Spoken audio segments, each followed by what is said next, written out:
Paramashivoham Om Nityananda Paramashivoham Om Nityananda Paramashivoham Om Nityananda Paramashivoham Om Nityananda Paramashivoham Om Nityananda Paramashivoham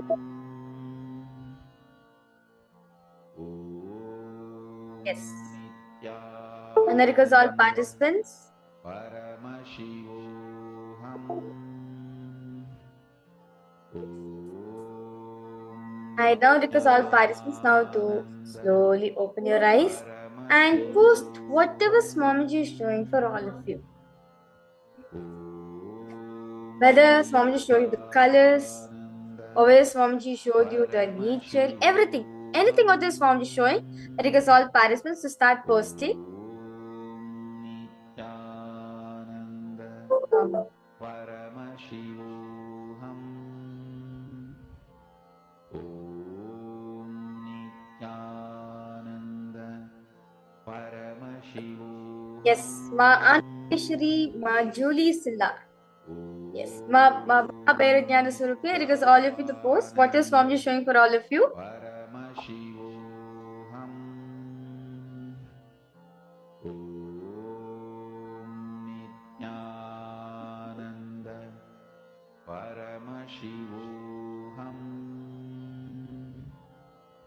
Om Nityananda Paramashivoham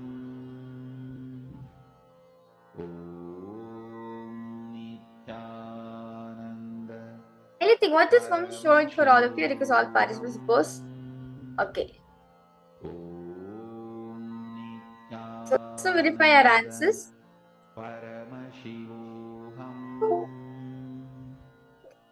So, the image which I was showing for all of you, which I was projecting for all of you, is a flower.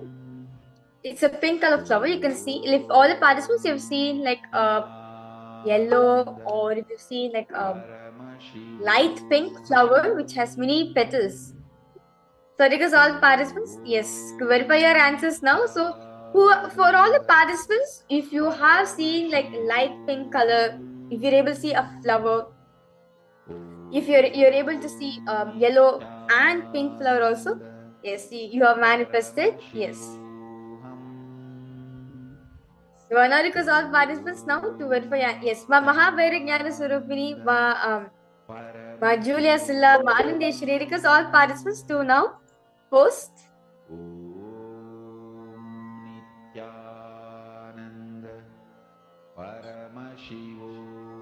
Okay.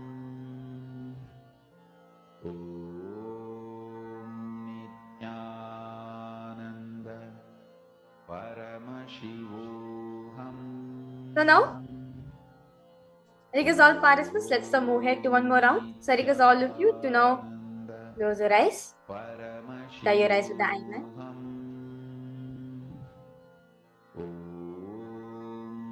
And in that space, start chanting the Mahavakya.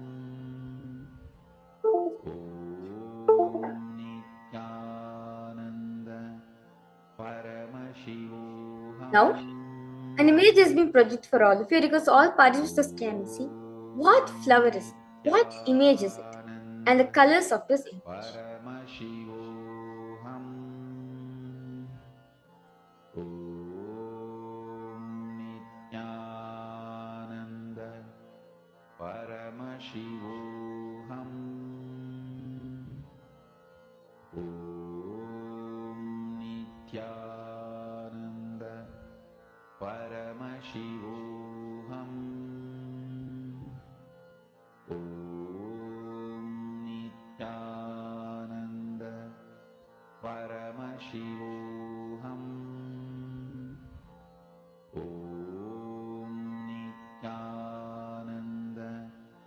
Paramashivoham. Om Nityananda Paramashivoham. Om Nityananda Paramashivoham. Om Nityananda Paramashivoham.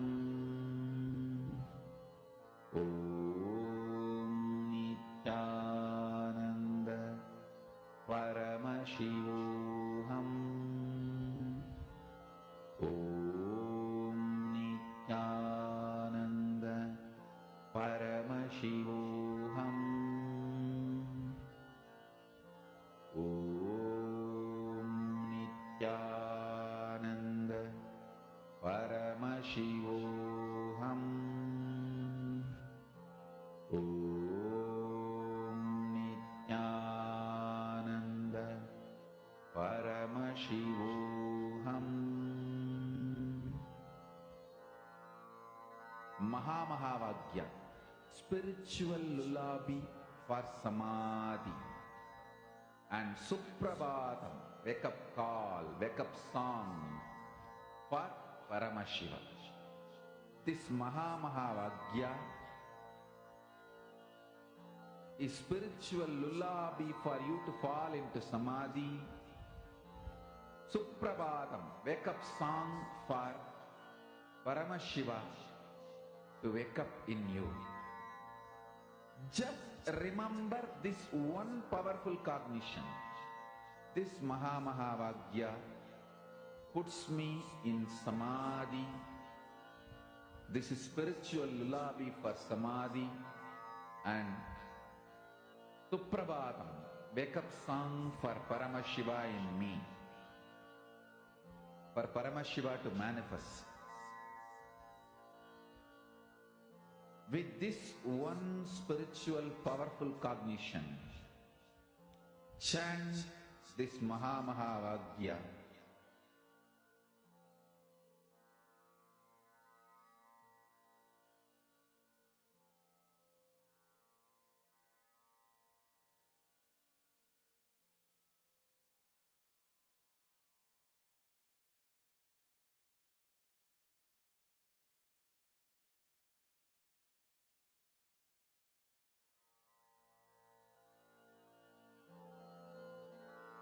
Mahamahavagya, spiritual lullaby for samadhi, and Suprabhatam, wake up call, wake up song for Paramashiva, for Paramashiva to manifest.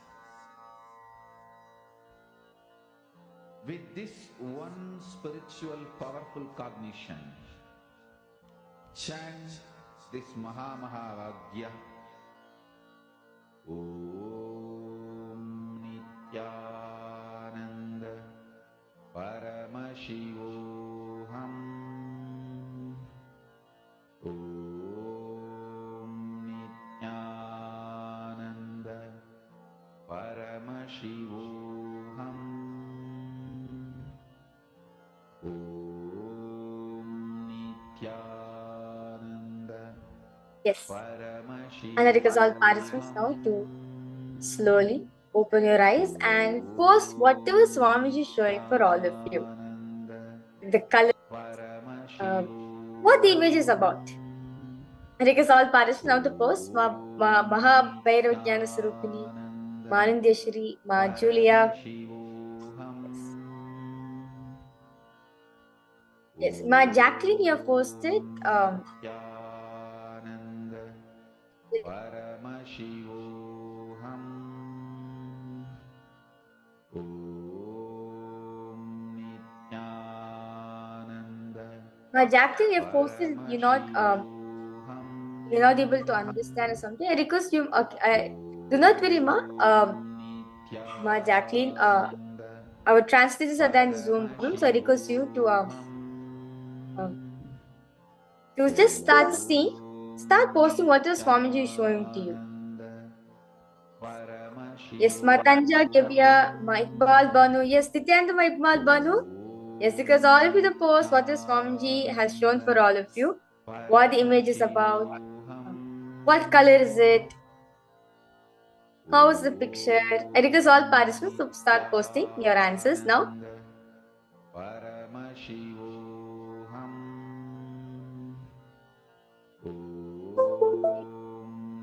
Nityananda Paramashivoham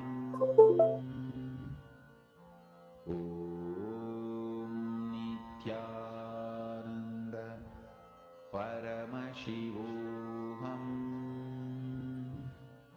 Let's now verify all the answers for all the participants. So the image which I was showing for all of you, the image which I was projecting for all of you is a picture of an orchid.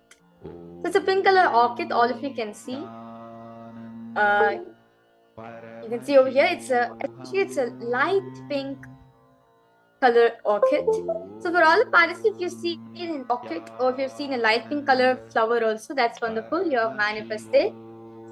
Yes.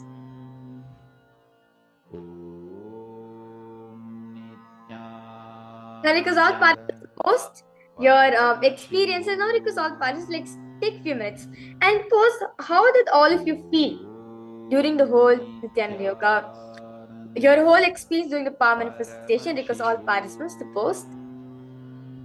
How was the experience for all of you? Nityananda Paramashivoham Nityananda Paramashivoham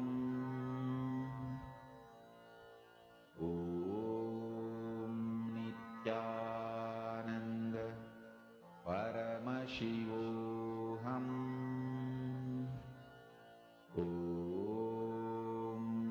Nityananda Paramashivoham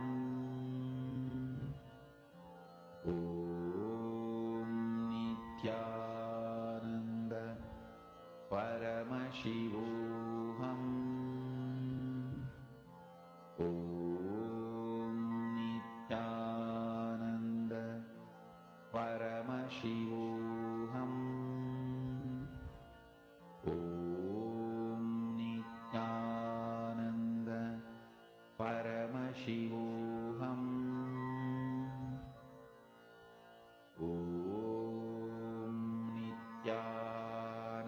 Nityananda Paramashivoham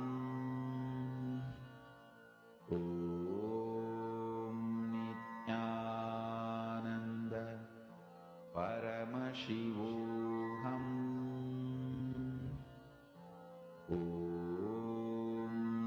Nityananda Paramashivoham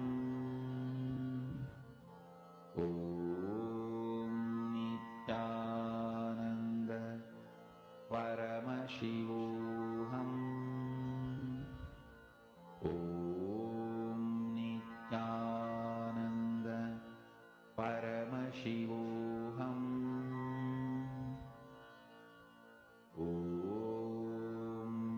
Nityananda Paramashivoham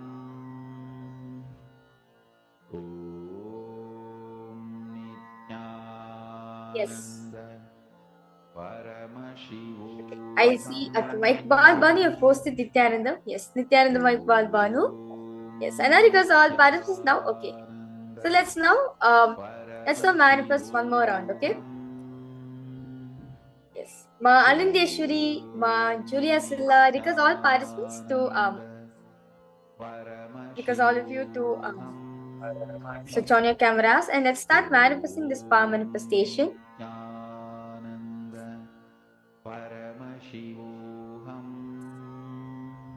Because all of you.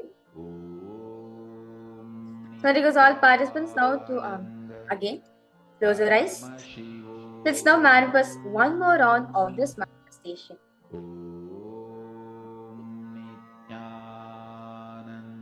Because all of you to close your eyes, start chanting the Mahavakya.